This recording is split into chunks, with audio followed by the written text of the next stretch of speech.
Et l'info se poursuit sur Grand Lille TV. Restez avec nous en ce mercredi 22 mai. À suivre 7 minutes d'actu près de chez vous en images.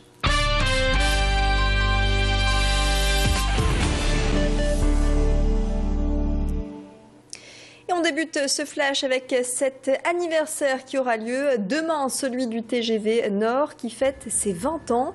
Le 23 mai 1993, la première ligne TGV entre Lille et Paris voyait le jour. Une prouesse technique et technologique qui a permis de relier Lille à Paris en seulement 1 heure. Et vous le savez, on vous l'a annoncé déjà, hier, la SNCF a lancé des billets Lille-Paris à seulement 20 €, une offre valable uniquement le samedi dans un premier temps. Et puis le dimanche à plus long terme, ce sera cet été. Un tarif appliqué donc dès ce week-end. Alors les Lillois vont-ils en profiter? Les usagers semblent en tout cas ravis. Oui, c'est intéressant. Oui, c'est intéressant. Ah bah écoutez, ça c'est génial par contre. Maintenant je le sais, je vais pouvoir profiter. Ça c'est vachement bien. C'est vachement bien, c'est encore 2 fois moins cher que ce que c'est encore maintenant. C'est super. Super que demander de plus. Tout augmente, donc si on peut avoir un tarif intéressant, c'est toujours assez sympa pour aller passer un petit week-end à Paris. C'est une très très bonne idée et je salue cette initiative. Ouais, c'est une bonne nouvelle parce que souvent les trains pour venir à Lille sont assez chers. C'est 1 heure de train assez cher quand même. Ouais, ça c'est bien. Bravo. Peut-être en semaine. Je ne sais pas si ça sera uniquement le week-end. Mais en tout cas, c'est un bon début. Merci à eux et bon anniversaire. Au revoir. Gros plan sur un problème d'insalubrité à Lille-Fives. En cause, cette friche, un bâtiment abandonné de longue date et qui renferme des tas d'ordures, des matelas, des canettes de bière et des déchets en tout genre. Résultat, des rats ont envahi le secteur et ils sont nombreux, ces rongeurs, à investir le quartier. Et ce squat fréquenté par des familles roms. Forcément, du côté des riverains, les voix s'élèvent et la grogne se fait entendre.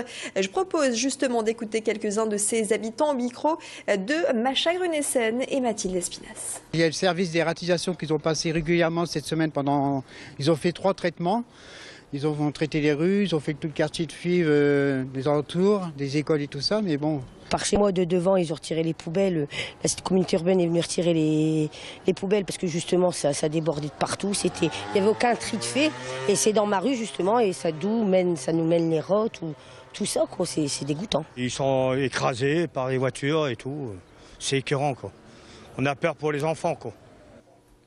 Et pour la municipalité, c'est un vrai problème sanitaire qu'elle tente de gérer. Le propriétaire des lieux, quant à lui, a demandé une expulsion des occupants. Expulsion imminente, a priori, selon Jean-Louis Frémaux, président du conseil de quartier de Fives, que nous avons joint par téléphone. Nous avons pris des décisions de faire nettoyer ce bâtiment qui sera nettoyé demain matin. C'est une opération qui prendra 4 jours pour que les locaux soient de nouveau propres. Et parallèlement, le propriétaire a fait une action en justice pour obtenir l'expulsion de ces gens qui foutent le bordel partout. Et donc il faut maintenant demander à l'autorité d'exécuter la décision de justice.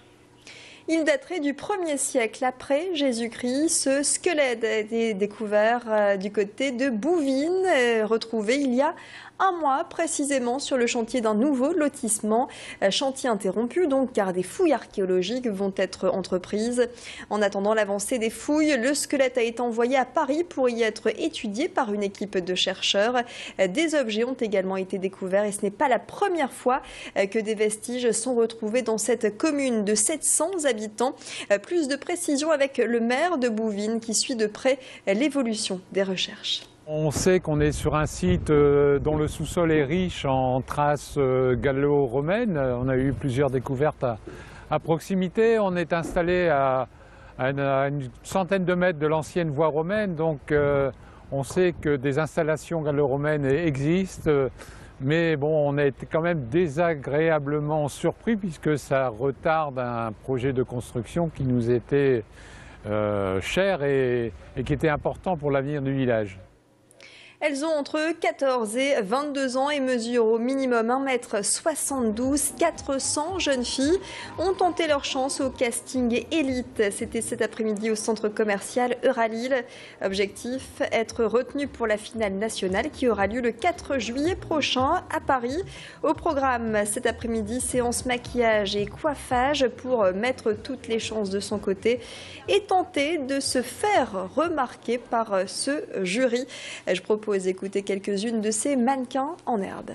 On m'a toujours dit que j'étais grande, mince, que je pouvais peut-être me lancer là-dedans, alors j'ai voulu essayer. Il y a la préparation pour marcher, on m'a appris à ne pas sourire devant les jurys, et puis je pense pas qu'il y a tant de préparation en fait pour l'instant.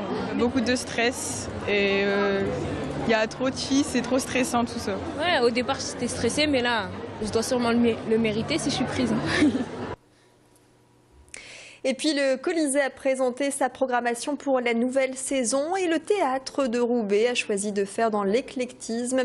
Objectif, séduire un public plus large avec des spectacles d'humour et de divertissement plus présents. Le Colisée qui propose d'ailleurs un tout nouveau site internet plus interactif depuis aujourd'hui. Au programme de cette nouvelle saison, Maxime Le Forestier, Benjamin, Millepieds et puis 10 000 places seront en vente pour le spectacle West Side Story, tout droit venu de Broadway. Une troupe que le Colisée réclamait depuis 2 ans. Ouverture des abonnements à partir du 4 juin. Voilà pour l'actualité près de chez vous. L'info se poursuit sur Grand Lille TV.